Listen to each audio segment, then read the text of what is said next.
Oh, what is up with it, YouTube? Squatcho for Life here.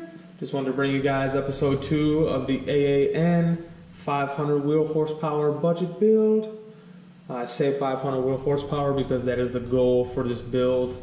You know, doing the rods and the studs, should be able to handle 600 wheel horsepower, no problem. We've proved this time and time again.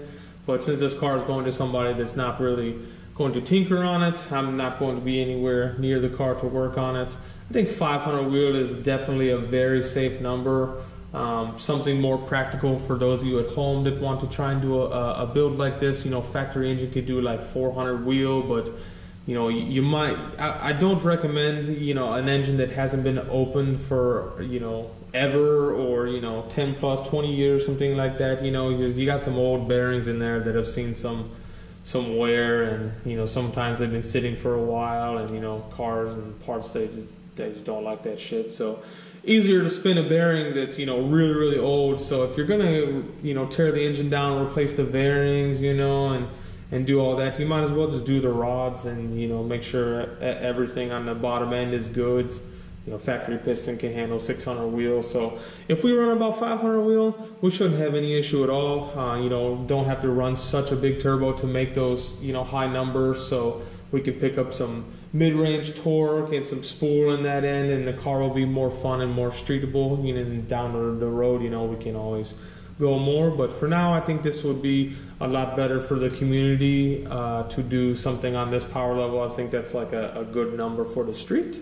So this video will be just the disassembly of the engine. Going to be cleaning everything up. It's very, very dirty. You're going to get it outside, degrease it, get all that cleaned up, get it back in here with everything taken off, so we can start with the valve cover, pull the timing belt off, and start from top to bottom, inspect everything, see if we have any issues, anything going on. It did have a little bit of a knock. Hopefully that's just a really bad lifter, but it did kind of sound like it was knocking from the bottom end. So hopefully we don't have too much damage going on, and by investigating the bottom end, we can see what we need to do for final engine repair and get the parts for that. We'll be making a parts video before the engine assembly video, just to kind of make that short and sweet for people just wondering. I'll do all the prices of what everything costed, and just kind of try to go through and document everything that's possible in case you're interested in doing something like this yourself. So alright, introducing the heart of the 500 wheel horsepower AAN budget build. Got this just last night. BorgWarner S257 SXE. Was able to get the Super Core shipped to my door for $560. That's pretty cheap considering how much power we're going to be able to put down with it reliably. The compressor wheel maxes 65 pound a minute, so around 650 crank horsepower. 500 wheel horsepower will be easily attainable with the amount of boost pressure we are going to be running on E85. So that's good news. Just want to show you guys that. I didn't have it in time for the first video, so figure I'd throw it in this one. Show it off. Looks very good. Nice tight little packaging, but she flows pretty good. In the Garrett world, it compares to the GT3576. So it should spool definitely a little quicker than what I have on my car, and should make the torque a little bit earlier. So this will be a fun one for the street to play around with. Been wanting to try it for a while, so I figured this would be a good opportunity to try this one out. And I think you guys are really going to like the results, so I'm pretty excited to get this thing going. So let's get this engine torn down and get this show on the road. Okay, got the engine back inside after cleaning. Pretty shiny, you see it glaring off the cylinder head pretty good. But I just degreased everything for a little while, let it set, and then pressure washed everything off. Came out pretty decent. This engine was very, very nasty. Took quite a while. Probably took me almost an hour to get it all cleaned up. I just wanted to show you guys the exhaust manifold did come in. It's the eBay, Amazon, OBX manifold, whatever you want to call it. Very, very cheap. $120 something. Recommend getting a good manifold, but this wouldn't be a budget build without some cheap shit. So this is definitely saving a fair amount of money on manifold. So been running this one on the S6 with 350 horsepower at the wheels roughly, maybe a little bit more. Been running good, no cracks or anything, you know, pushing 500 wheel horsepower over 30 PSI. It's really going to be pushing this manifold, so it'll be a good test, you know, it'll be good to stick around to see what it can do. Will be interesting. Do plan on making a brace going from either the flange or the bottom of the manifold going to the top of the motor mount, similar to like the one I made on my car. That should definitely help. Plan on bracing the downpipe and doing some shit like that. But for now, just want to show you, you know, what she's gonna look like. Something like that. Oh, that just looks so sexy, don't it? Just take that in for a minute. Alright, okay, went ahead and pop the valve cover off. Before going any further, did want to note a few things. Definitely want to keep everything very neat and organized. Definitely want to take pictures, you know, just one of these fancy dancy smartphones is pretty much all you need. You can do a million pictures, and I know you got one, probably watching this video on one right now. But anytime you take anything apart, like for instance the valve cover, take it off, take a picture of everything, you know, take a picture of the caps, what direction they're in, where the numbers are.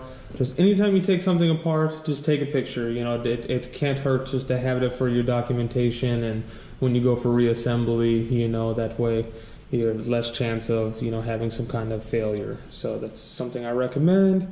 Definitely like to get some weed baggies. And for instance, for the valve cover, took all the valve cover bolts, put them in one. Valve cover on the bag with the permanent marker. I like to use these nice little boxes. This one's from like a hub bearing assembly. Usually just like kind of save these little boxes like this for doing projects like this.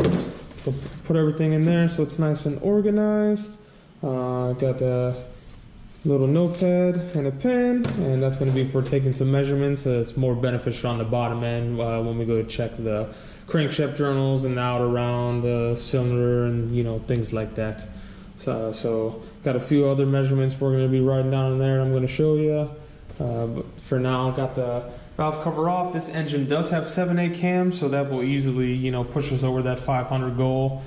Easiest way to tell is on the intake cam. It's got that gear for the distributor for the 7A. So you can look at the part numbers to check them out. They definitely check out. Got a decent set of 7A cams here, so that's pretty cool.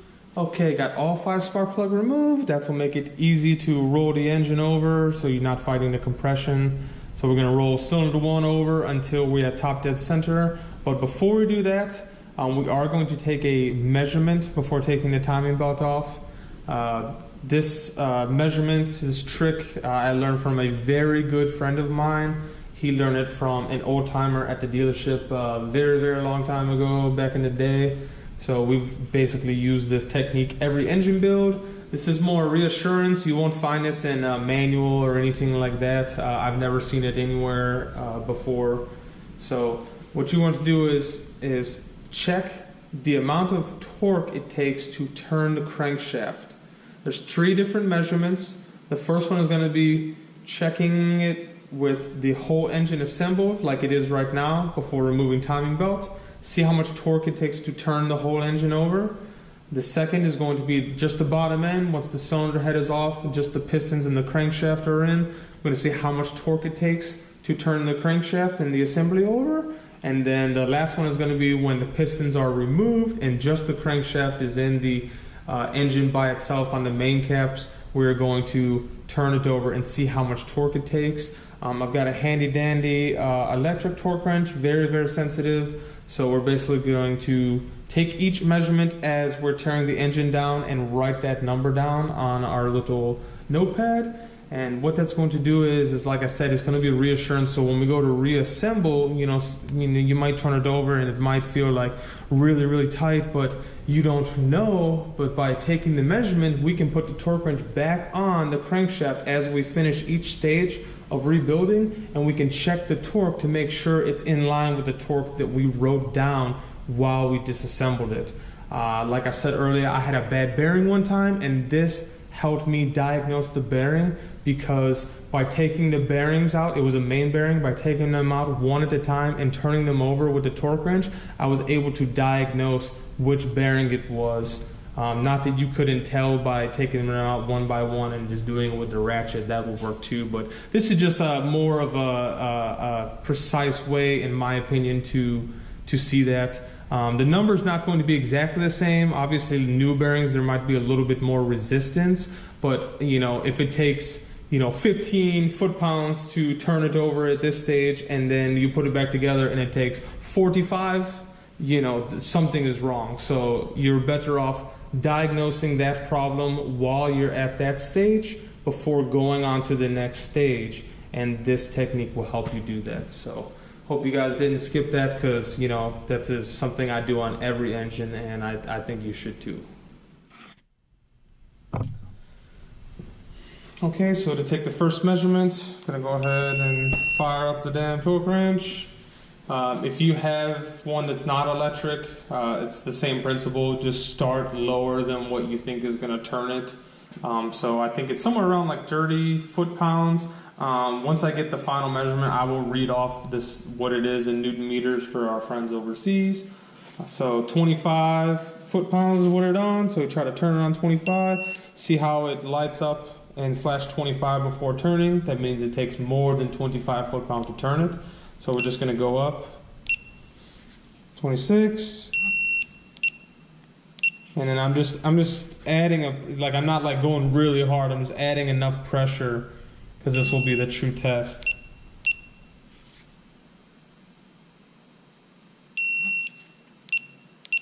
If I just hit it like that, of course it's going to turn.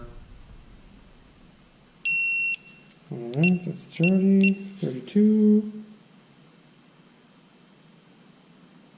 Okay, feels like, yep, right there. 32 it turned. Try it again. Okay, so let's go down to 31.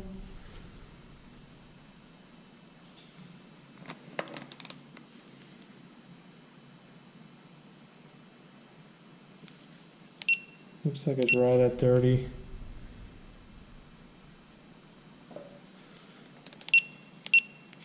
$29.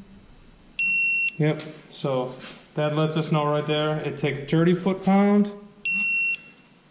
See that flashing 30? And it was just turning. So put it back on 30. Crankshaft.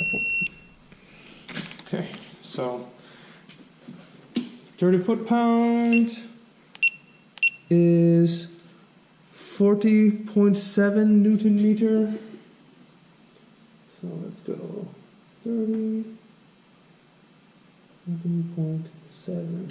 All right, so I got that written down. So the next time we're going to take that measurement is when we get the cylinder head off and we just got the pistons and the crankshaft in there. That'll be measurement number 2. Okay, so I've got my measurement written down, ready to remove the timing belt. Went ahead, spun it over, got the cylinder 1 top dead center mark on there, on the cam, and just did a visual inspection looking in the cylinder. Definitely a top dead center. So before pull the timing belt off, if you're going to replace the cam gear like I am, go ahead and just loosen that up now.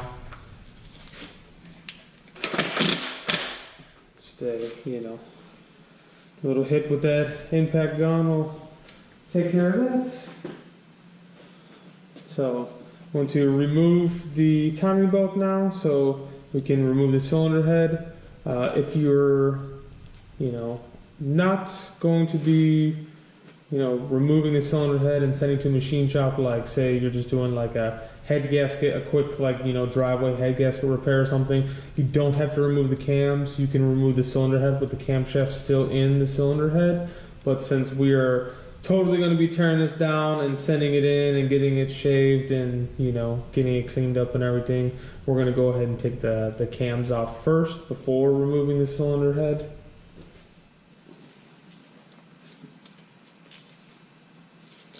Let's go ahead and loosen up those 3 bolts.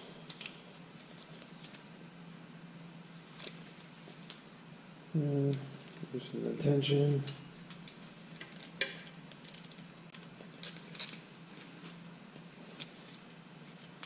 Comes off fairly easy. That hanging out down there.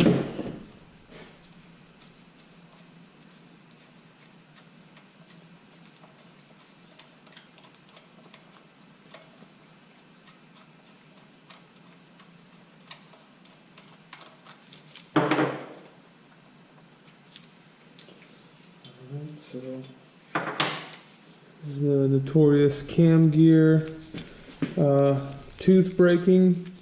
I don't know how well you can see that on there, but it is actually bent a little bit.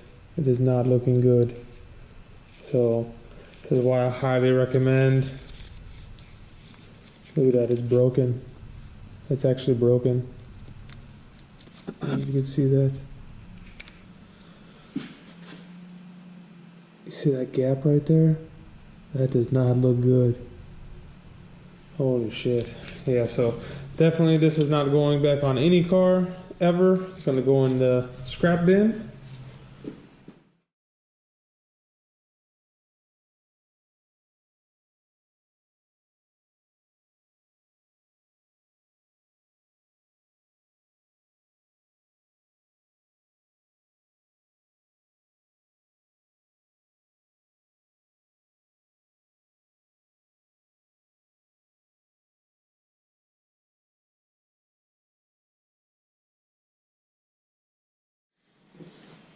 I got this nice piece of cardboard laid out for the cams and the cam caps. Keep them in order. 11 millimeter. Just gonna go ahead and break everything loose on the exhaust cam. So front cap 2 and 4. Got a little box. Put all of the nuts in that box right there.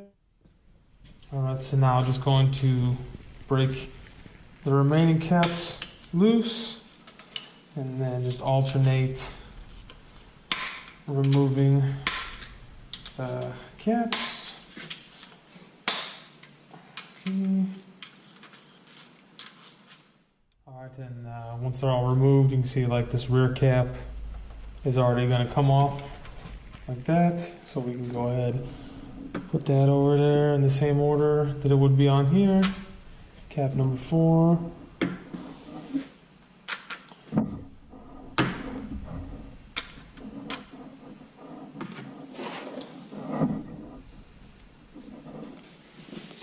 Still got the bolt on number 1. This front cap's kind of being a pain. Just had to like work the cam back and forth for a little bit, tap on it a little bit. It's wiggling. Walk it back and forth. There we go. There's the front cap exhaust side. So the exhaust cam is free. So we're gonna do the same thing. Intake cam.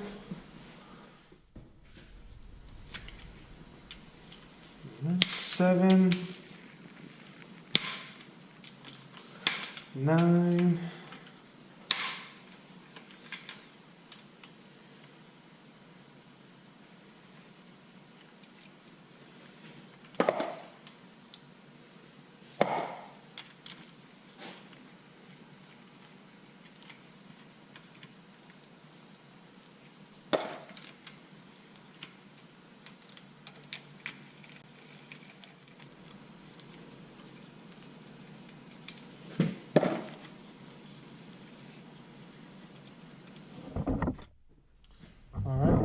Got cap 7 and 9 off. Got all the caps pretty much loose.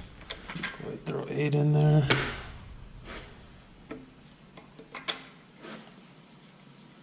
Cap number 10. Wiggle on the cam a little bit. Cap number 6. And we just got to get that front cap off. Kind of wiggle on that a little bit, back and forth. Probably a little bit of upward pressure. And walk it a little bit, it'll come off. Little bitch. Always want to be a bitch.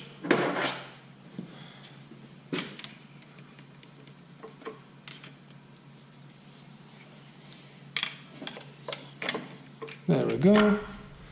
Got that front cap off. That right there.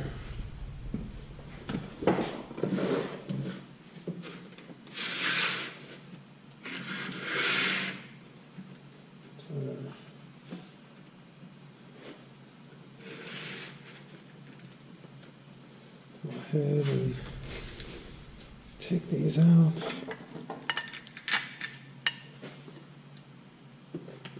Set them on my cardboard like that. That way we got everything in order. Got the cams out. We'll check on these lifters.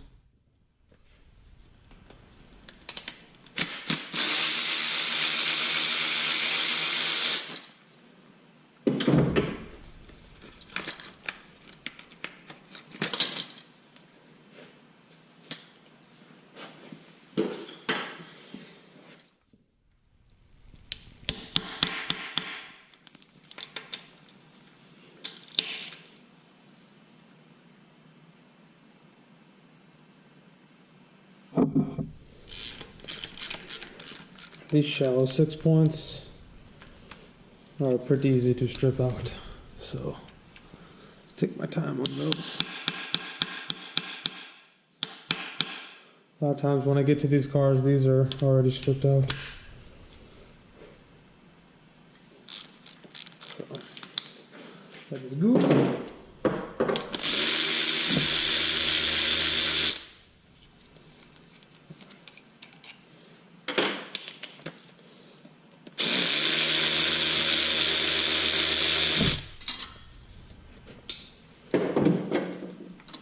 Get rid of the coolant and vacuum line, not going to be using that.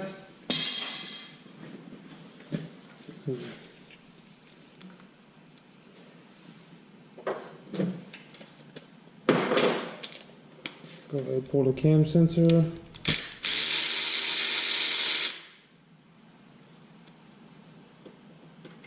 Put it in a little baggie.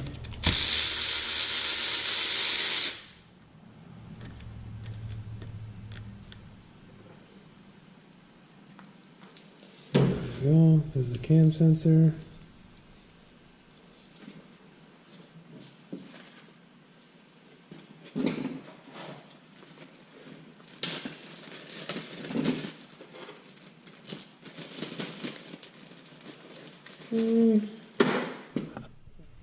Alright, before I take the cylinder head off, I am just going to go ahead and take the lifters out. It will just give me more leverage, you know, being at this height. But out of all of them, there's a couple that have just a tiny little bit of play, but I found this one right here, cylinder 2, actually might be out of specification. It kind of just moves a little bit. You can really feel it and see it move up and down just a little bit. So that could have possibly been making some noise. Might consider replacing that one, but I'm just going to go ahead and take them all out for now. Set this one aside. So we're going to start on the cylinder head bolts now. It's going to be factory head bolt is an M12 triple square. It's like a 12-point Torx. People working on these cars, you know what this is. So I'm going to put the diagram up right now. Put the socket into bolt number 12. So if you look at the sequence, it says remove and reverse of installation. So that means we're going to start on number 12 and work our way back to 1, cracking them each loose one at a time, and then once they're all loose, I'll just come back with the impact and just zip, zip, zip, and just zip them all, and then pick the head up and set it on the bench there. Alright, so now following the sequence, start with 12.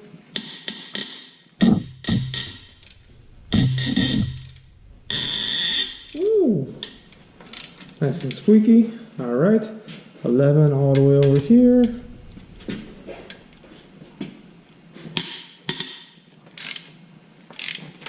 Okay, 10.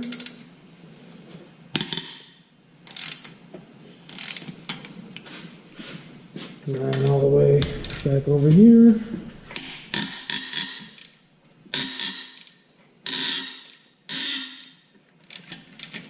Okay. We got 8.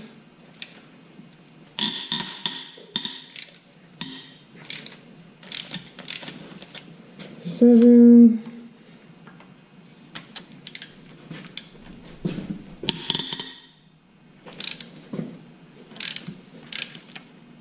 6.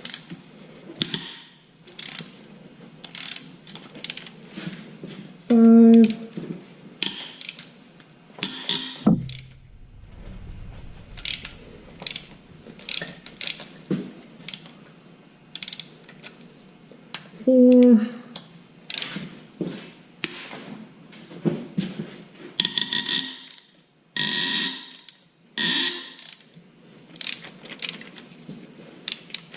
Tree.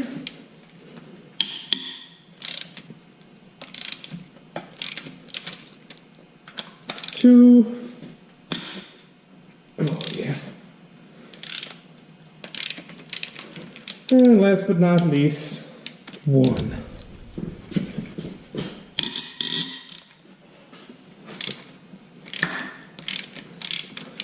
Alright, so now that they're all loosened in sequence, I can loosen all of them up, pull them all out. We're not going to be reusing them, so there's no point in keeping them in order.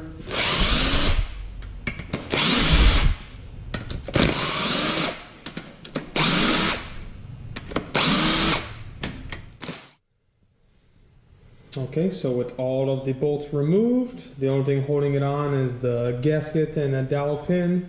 So there's a little edge right here on the block, a little piece of the cylinder head that is not going to be damaged. You know, it's not going to be used. You can kind of put something in there and just kind of wiggle, just pull up on it just a little bit. See that? See that wiggle? Okay, so it should be able just to wiggle it off now. Oh, there she is. Okay.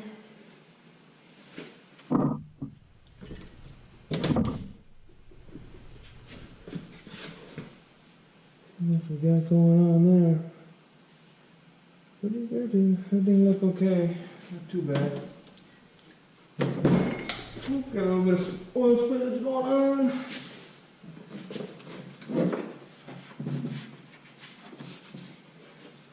A little bit of oil in the head still.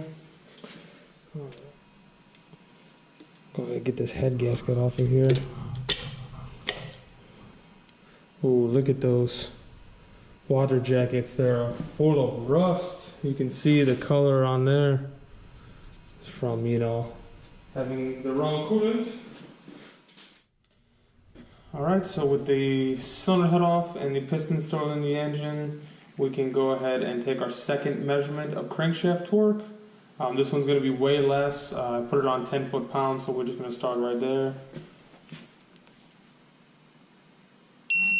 Okay.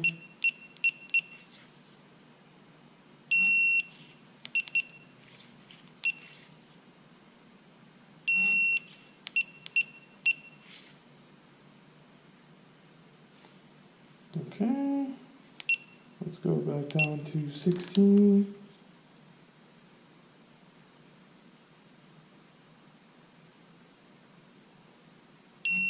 Alright, so beep on 16.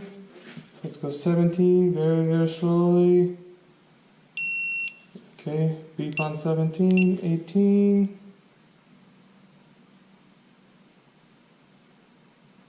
Okay. So try that one more time.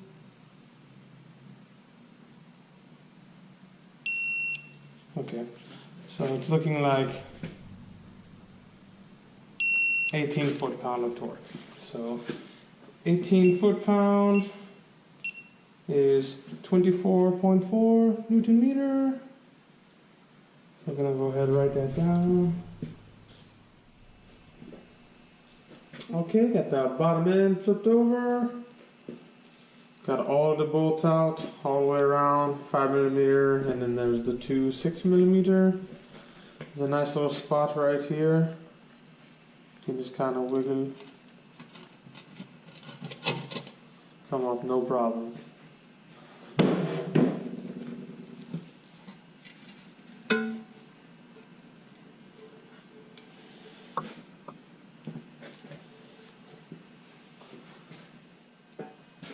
Alright, so with the factory pickup tube removed,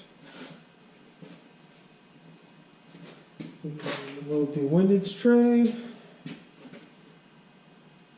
just a very thin piece of metal. It's got one oil pan gasket on each side.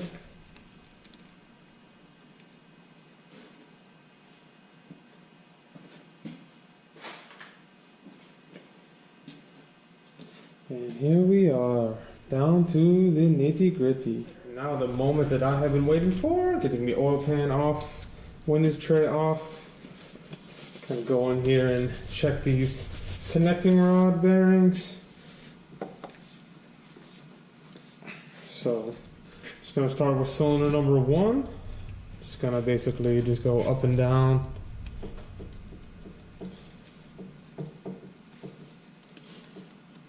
Okay, that was normal, you know, just a little bit of play. Going back and forth this way is okay. That's necessary. I'll let you know if you got a bad one.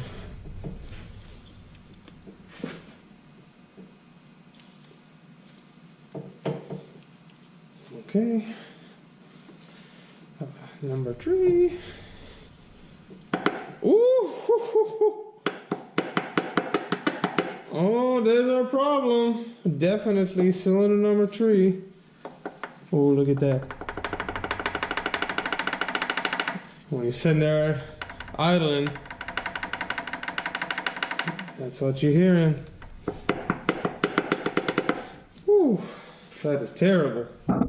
Well, definitely have a rod bearing issue. Let's go to cylinder 4. Okay. Cylinder 5. Okay, so definitely screwed the pooch on cylinder number 3. That is pretty bad.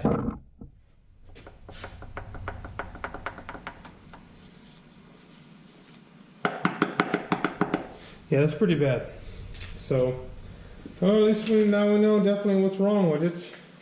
So we're going to go ahead and disassemble it cylinder by cylinder, pull the connecting rod caps off, pull the pistons out one by one, and then we'll get our measurement of crankshaft torque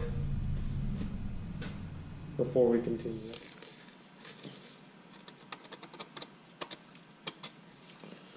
Alright, cylinder 1. Oh, not looking so hot. Not looking so hot. Alright, and when you get lined up straight, should just be able to push on the connecting rod and wiggle. You should. Like that. There she is. Lots of carbon buildup. So we'll just go ahead and put it over here, all the way to the left. Let's go ahead and remove number 3, see what kind of damage we got going on. I already broke the nuts loose. Okay. Oh no.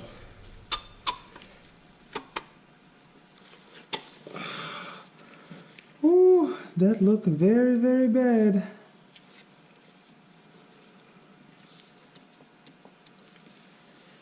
Oh, that does not look good.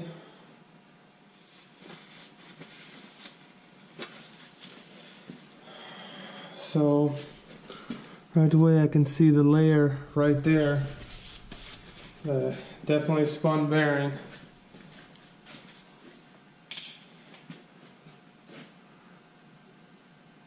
It might be too bright, but you can see the layer right there. Fuck. Yep, definitely sounded like it spun a bearing. So, go ahead, get that removed, get that bearing off there, and see how much damage there is to the crankshaft journal. Yeah, she don't really want to come out.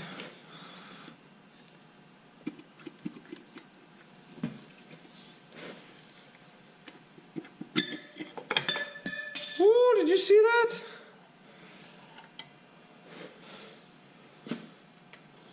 Oh yeah, the bearing is welded to the connecting rod.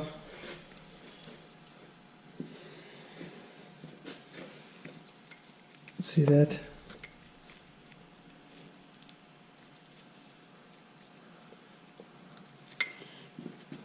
Be careful, kids. I guess this is what the Bent the bearing. It was wedged on the bearing just now, that's why it didn't want to come out. But yeah, that bitch got hot. Woo!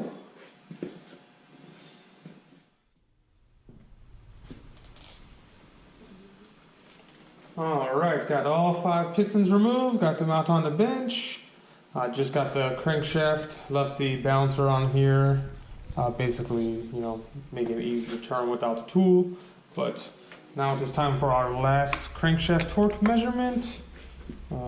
This one is probably the most important one. You know, when you first go for reassembly, you put your ARP main studs in and you bolt the crank in. It's good to just throw the torque wrench on there and double check, you know, make sure it's not, you know, taking a crazy amount. Like, you know, when I said I had a bad bearing when I did my engine, it took like 25 foot-pounds to turn, and that's way too much. That was like the whole assembly with the turning the cams and everything was like 28 foot-pounds. So yeah, that's just too crazy. So to do, I think 5 to 10 foot-pound is within range. It really shouldn't be too much over 10 if it is, but we'll go ahead and start it at the lowest amount, which is 5. Oh, too easy. 6, 7. Oh, okay. So that was 8 right there, and it turned. So one more time. Yep. Go back to 7. All right. So 7 foot-pound it take to turn the crankshaft. So we'll go ahead and write that down. See what that is in Newton meter. 7 foot-pound is equal to 9.5 Newton meter. So we'll go ahead and write that down. Okay, go ahead and remove the rear main seal. OEM rear main seal is the best. I'll always replace the rear main seal with OEM rear main seal. Can't stress this enough. Got the balancer and the oil pump removed. So just gonna go ahead and loosen all these main bearing caps, 17 millimeter. And then once they're all loose by hand, I'll go ahead and rip them all out with the gun and work on getting the caps off. And I got a little box I'll put all the caps in. And, you know, like I said, you know, before now is a good time to take a picture, you know, before total disassembly. Okay, got all of the main bearing cap loose. So we're not going to reuse them, but I still am going to put them all in a plastic bag. You know, just note what they are for you know, storage. So what I'm going to do is before I take them out, I'm going to use them as leverage to get the cap. So I'll just pull it up just a little bit. You know, don't squeeze too hard, but kind of just squeeze the bolts together and just kind of wiggle, jiggle. Usually back and forth, and then boom, you can pop it loose just like that. That's number 1. Got the box right here set up. Just gonna set it right in the box there. Set on number 2.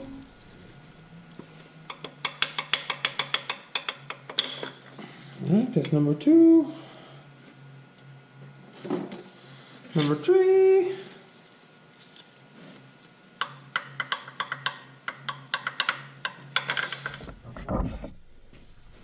Okay, got 1, 2, and 3 off. For number 4, it's got the thrust washers. So you kind of gotta use the leverage from the block, like with a pry tool or screwdriver. Just kind of you know, add a little pressure to the side. Just kind of like wiggle it. Oh, look at that, pop right off. Go back to the other side. Wiggle on it. There it is, right there. Okay. Set that in the box. Here's one of the thrust washers. Alright, number 5.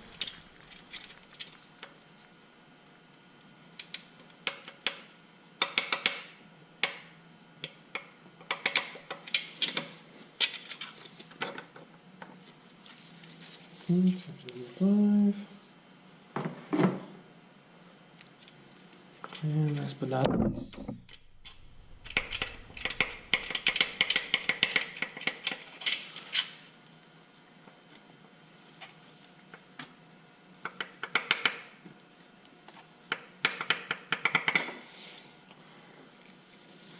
And number 6. So, look at all the main journals.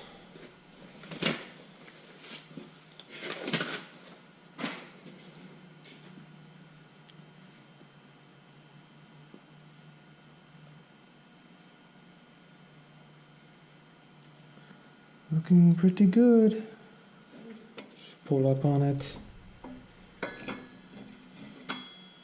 And there's the crankshaft. Let's set it over here. Got a little towel prepared for it. These are the main bearings.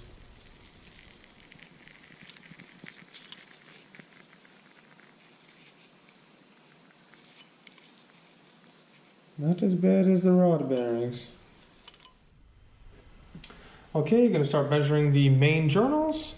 I'm going to start with number 1. The spec I'm going to put on the screen in inches is 2.281 to 2.282. So that's only 1/1000th of a difference. So that's pretty tight, you know, pretty close clearance there. But you know, like I said, we should be within spec. We're going to put our micrometer on the journal. We're going to measure in 2 places. With this exposed, I can show you on camera with this one, and then I'll just do the others real quick. But it's got these little teeth on here. These are what drive the oil pump, but I like them because they are pretty much 90 degrees away from each other. So you can kind of use those to figure out your measurement. So just going to put it on there, get it close. What I think is right in the center. Tighten it down. Go ahead and lock it on there.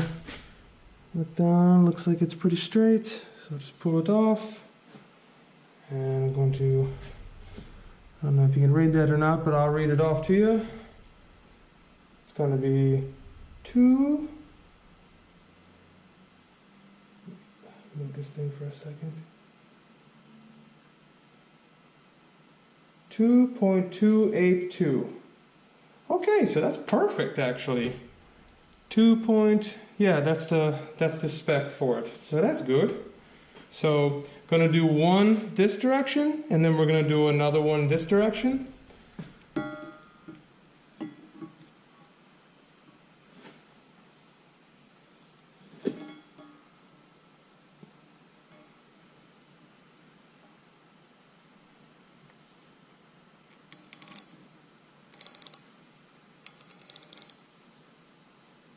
Alright, lock it, pull it off. Alright, same thing, 2.282. So, just real quick, basically, if you know how one of these reads, when we get to the 2 on there, that's 2.200. So each dash after that is 0.25. So we run up to 2.275, and on this dial we add 7/1000ths, because you can see it's just 2 notches past the 5. So 7/1000ths plus 2.275 is 2.282. So that's how we got that number, if you were wondering. I'm not just randomly running through and saying, oh, it's good, you know, for the video, because, that would just be some bullshit. So got that one measured. Like I said, gonna go ahead and measure all the other ones real quick and just make sure they're all the same spec. 2.282, okay, cool. So number 6, 2.282, that's all 6 of the main bearings. Got them all measured within specification. 2.282 inches. That is awesome. So we're gonna go ahead and move on to the rod journals. Gonna get my smaller micrometer for that. The spec for the rod journal is 1.802 to 1.881. So yeah, basically less than 1/1000 on that one. It's pretty tight, pretty close. So we're going to go ahead and measure those. I'm going to show you journal number 1 and journal number 3, the measurements on those two, because obviously 1 is going to be good and 3 is going to be fucked. So just curious to see how much material is missing on number 3. So go ahead and get started on that. Alright, stop right there. Pull it off. And we got 1.881. Okay, now it's time for the dreaded cylinder tree. Take our first measurement. Right in the center. Lock it down. Ooh. Okay, let's see. 1, 2, 3, 4. So 4 minus 75 is 71. So we got 1.871. Alright, check that second measurement.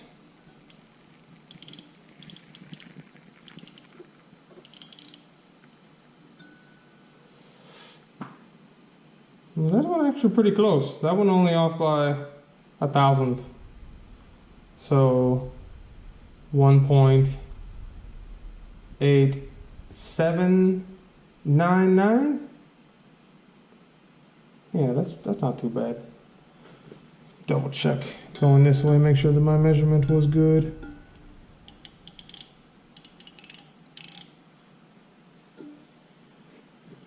Oh yeah, same thing. Okay, last thing we're going to do with the block is measure the bores of the cylinders, make sure they are within specification. We don't want any of the bores to be out of round or tapered. That wouldn't be good. So we're just going to do a quick little check. Best way to take these measurements is with a dial bore gauge. I don't have a dial bore gauge. It's pretty expensive. I don't do engine builds that often. So, don't have one right now.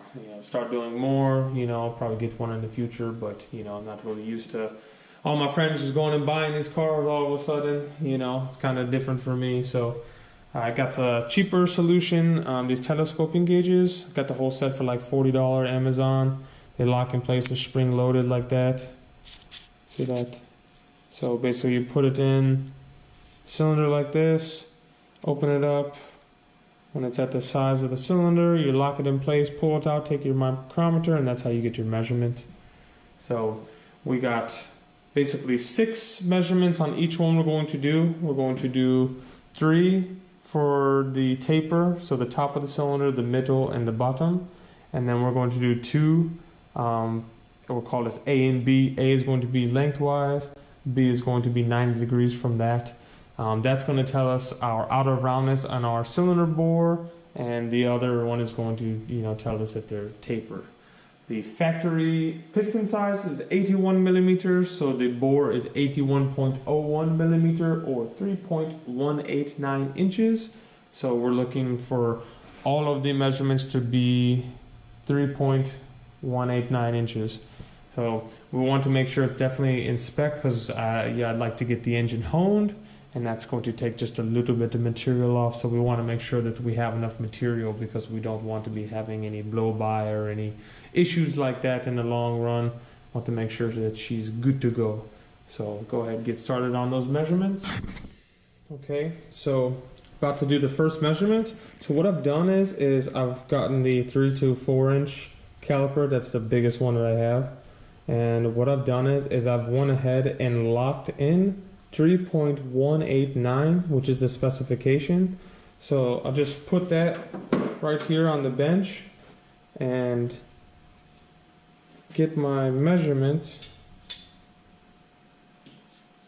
of the cylinder, line it up straight, straight as the naked eye can see. Lock it in. And come over here. Basically what I'm going to do now is I'm going to put it inside the micrometer. It should just be nice and snug, and just kind of wiggle back and forth to see if there's any. So I'll show you that like that. I'll just take the micrometer like that. It's nice and snug, and if I move it back and forth, there's literally no play. So that tells me that this is exactly 3.189.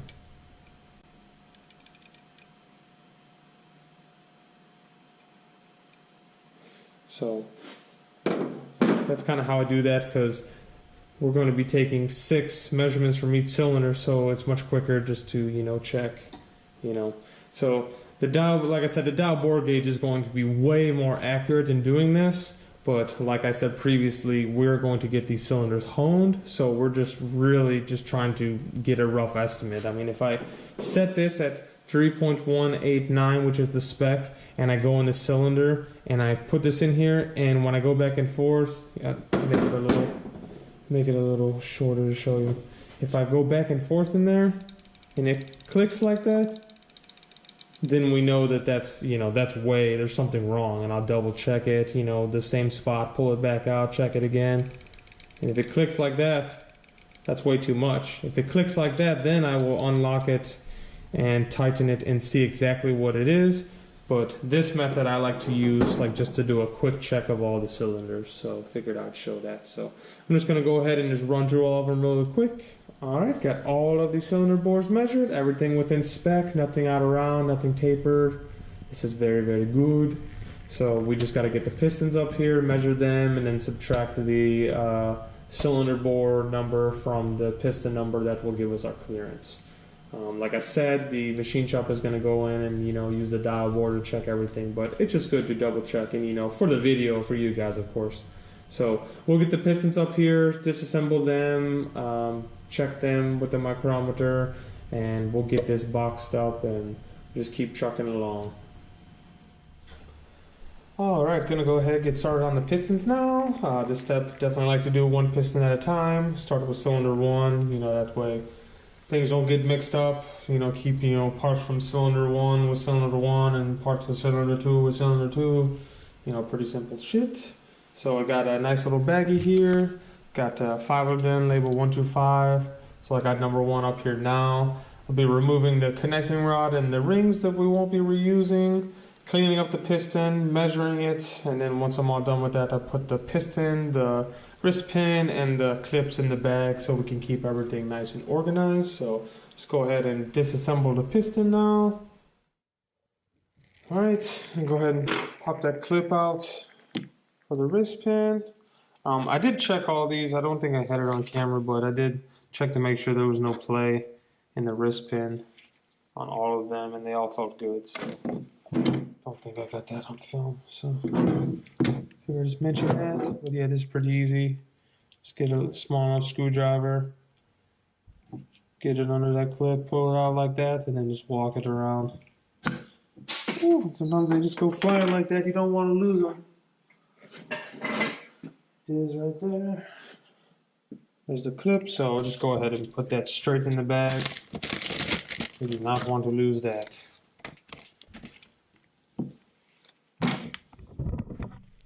Alright, other side. It's not in a good spot. Try to.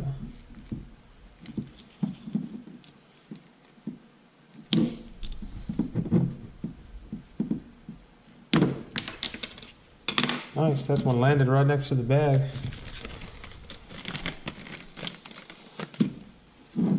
Okay, got the other side out.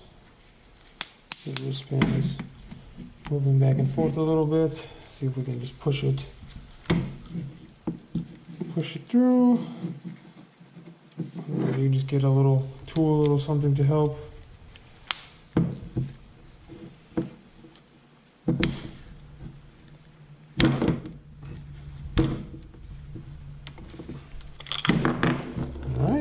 There's the rod. Journal looks good.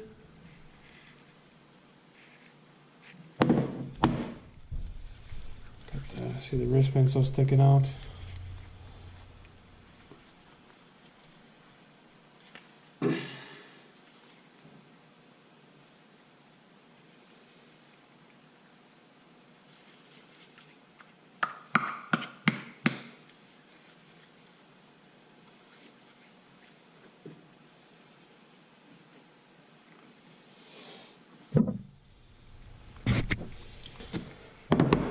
Alright, so I can just leave the wrist pin in there for now. I really don't really just slid it past the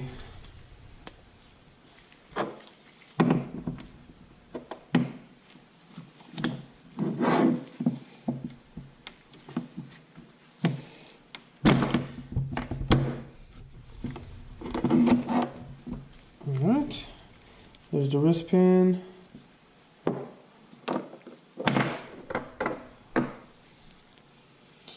There's your piston. Nice and dirty.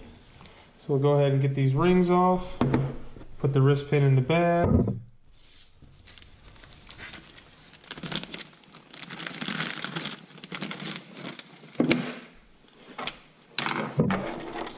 Alright, so the ring's pretty simple. That's another thing I check too when you take it apart to see how far the rings are spaced apart. So, just see the opening gap right there. Kind of just push it to where it's close to the edge like that.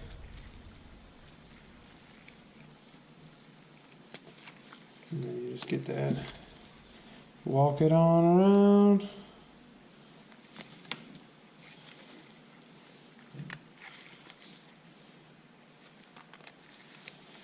And just walk it right off. Pretty simple. Next one, same thing. Yeah, we're not reusing these. We really could be, you know, destructive and just break them, but you know, I do that one. You just get it off, no problem.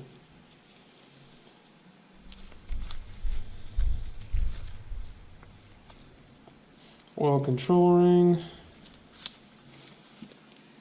being a bitch.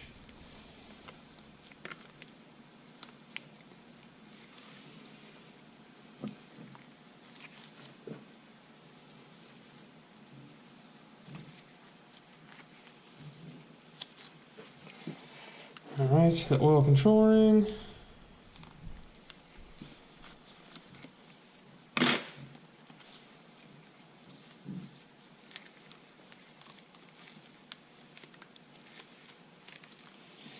Little bitch.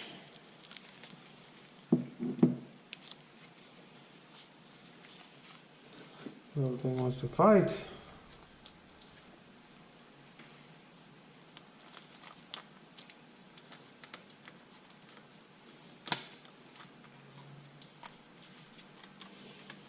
Alright, got that last part of the oil control ring. And then we got our piston there. Alright, all the pistons are nice and clean, at least clean enough for us to take our measurements. So I went ahead and just got cylinder number 1, start with that one. Got it up here upside down. It's easier to check this way. You want to check it at the gauge point, which is closer to the bottom than the top, because the top of this skirt and the bottom of the skirt are 2 different sizes.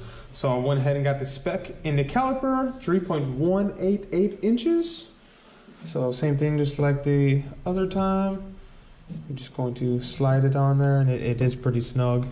So right in the middle, just above the bottom of the skirt, and I'll just move it back and forth quickly like that. You can see that how it's just moving the piston. You don't hear anything. But if I go to the top of the skirt, right below the oil control ring, and I move it back and forth, hear that? Oh, that's telling you right there that the bottom and the top are 2 different sizes. The bottom is bigger than the top, so you definitely want to get it in the right spot so you don't get inaccurate measurement. So that's basically in a nutshell where that is. So gonna go ahead and check the other ones, make sure they are within spec. Alright, got the other pistons checked out. They're looking just like piston number 1. This is good. We can pretty much, you know, wrap up our Audi AAN engine disassembly. So going in there and checking it, clearance is, you know, the most important part of assembling an engine in my opinion. So Still gonna go in there and check, the bearing clearances, but figure, want to get all the parts in. That's when we'll do that on the assembly video. So going in there and doing that, it's just good reassurance. You out there bouncing off the rev limiter, dumping the clutch, slamming gears. It's good to have that reassurance that your clearance is within factory specification. There's a reason why this engine been running for so long on this much power, beating the fuck out of it every time I drive it, and it's, not that I'm good at this, but it's just taking the time. It's been almost 5 years. Next month will be 5 year, January 2016. I did the rods, the ARP main stud, head stud, and some coated bearing, and drew it all back together with some 7/8 cam and a little bit of quattro for life. So the bottom end is going to be going to local machine shop. Gonna get the block cleaned up really good. Water jackets are pretty bad, so gonna get that cleaned up, get the cylinders honed, and get the block decked. The cylinder head gonna get pressure tested, disassembled, cut new valve seats, valve guides, valve stem seals, all that good shit. Reassemble all stock valves, stock, valve train, everything like that. It's proven with this car last 5 years, time and time again, worked just fine on this power level. So budget build. So going to have to get the crankshaft fixed. Some people say, oh, just buy a new crankshaft. That you could, but this is budget build, so we're going to do something a little bit cooler than that. Going to take it to a special machine shop. Basically, they specialize in fixing crankshaft. Instead of taking all the journals and turning them down to fit a oversized bearing, they're going to put the crankshaft underwater and add material to the journal that's damaged. Welding, new material to it, and the reason they do it underwater to keep the crankshaft from tweaking, warping. You definitely, can't have that in the rotating assembly. So, going to have that done, get it back to factory specification, and then polish the journals, and that should turn out pretty good. So when I get that back, the plan is to take to a different guy who basically been doing race engines for a long time, balancing the rotating assembly. So I'm going to take him the crankshaft, the rods, and the pistons. Basically the whole rotating assembly over to him. He's going to take the pistons, basically weigh them all, get the lightest one, take the other pistons and make them weigh exactly the same as that one, and then same thing with the rod, get everything balanced out to weigh exactly the same. Then, assemble it and basically balance the crankshaft at that point. It's going to be balanced with the flywheel and with the harmonic balancer. So, go ahead and get all the stuff that I need for that, so I can give him all of that together. So this is all going to take some time. So I appreciate everybody being patient. Going to all, through all these different hoops, it's definitely not going to happen tomorrow, but the advantage is it's really not going to cost that much money, and the outcome, as you guys will see, is going to be pretty fucking cool. So I'm pretty excited to get this thing on the road and going. Be pretty cool to build this little turbo kit and shit too. So definitely plan on next video being most likely a parts video when I get everything back, and I'll go over some prices and things like that. So I know that's something that you guys definitely want to hear. So that's my plan anyway. So after that we'll be doing the assembly video. Will probably be another long video just like this one. So appreciate everybody for sticking around. If you watched the whole video, I know it's pretty long, but it's a lot of shit. So appreciate everybody for stopping by. Everything, all the likes, subscribes. You guys are fucking awesome. Please, comments, anything. Like I said, you guys are fucking awesome. I appreciate everything. So just like every other video, hope everybody have a very good day.